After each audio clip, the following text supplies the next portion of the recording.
Hello! മഴ തോരും മുമ്പേ പുത്തൻ വിശേഷങ്ങളിലേക്ക് എല്ലാ കൂട്ടുകാർക്കും സ്വാഗതം. അങ്ങനെ നമ്മുടെ വൈജയന്തി ആ ഒരു മരണത്തിന്റെ വക്കില് ഹോസ്പിറ്റലിൽ കിടക്കുകയാണ്. അപ്പം നമ്മുടെ ബാലചന്ദ്രനാണെങ്കിൽ അപ്പോഴും കടുത്ത വാശിയിൽ തന്നെയാണ്. അവളെ ഞാൻ ഒറ്റയ്ക്ക് വിടില്ല. എന്നെ ചതിച്ചതിനുള്ള ഉത്തരം അവളെക്കൊണ്ട് പറയിപ്പിച്ചിട്ടേ ഞാൻ വിടൂ എന്നിങ്ങനെ കടുത്ത വാശിയിൽ നിൽക്കുകയാണ്. അപ്പൊ രാജീവനും ശിവശങ്കരനും എന്തൊക്കെയോ സംശയം തോന്നുന്നുണ്ട് ട്ടോ.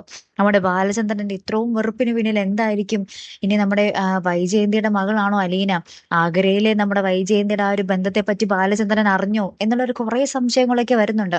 അങ്ങനെ തന്നെ അന്ന് നേരത്തെ ആഗ്രയിൽ പോയി നമ്മുടെ ബാലചന്ദ്രൻ കുറെ കാര്യങ്ങൾ അന്വേഷിച്ച കാര്യം നമ്മുടെ ശിവശങ്കരനും നമ്മുടെ രാജീവനും അറിയുന്നുണ്ട്. അങ്ങനെ രാജീവനും ശിവശങ്കരനും നമ്മുടെ ഗംഗേട്ടനെ വിളിച്ച് ചോദിക്കുമ്പോഴാണ് ഗംഗേട്ടൻ വഴി ആ ഒരു സത്യകഥകളൊക്കെ ബാലചന്ദ്രൻ അറിഞ്ഞു എന്നുള്ള ഒരു കാര്യം ഇവർ അറിയുന്നത് ട്ടോ. അപ്പൊ അലീനയാണ് വൈജയന്തിയുടെ മകൾ എന്ന രഹസ്യം നമ്മുടെ ഗംഗേട്ടൻ വഴി നമ്മുടെ രാജീവനും എല്ലാവരും അറിയുന്നുണ്ട്. അപ്പൊ ഇനി എന്തായിരിക്കും കഥ അല്ലേ? കാത്തിരുന്ന് തന്നെ കാണാം ട്ടോ. അപ്പൊ അടുത്തൊരു വീഡിയോയുമായി വരുന്നത് വരയ്ക്കും ഗുഡ് ബൈ.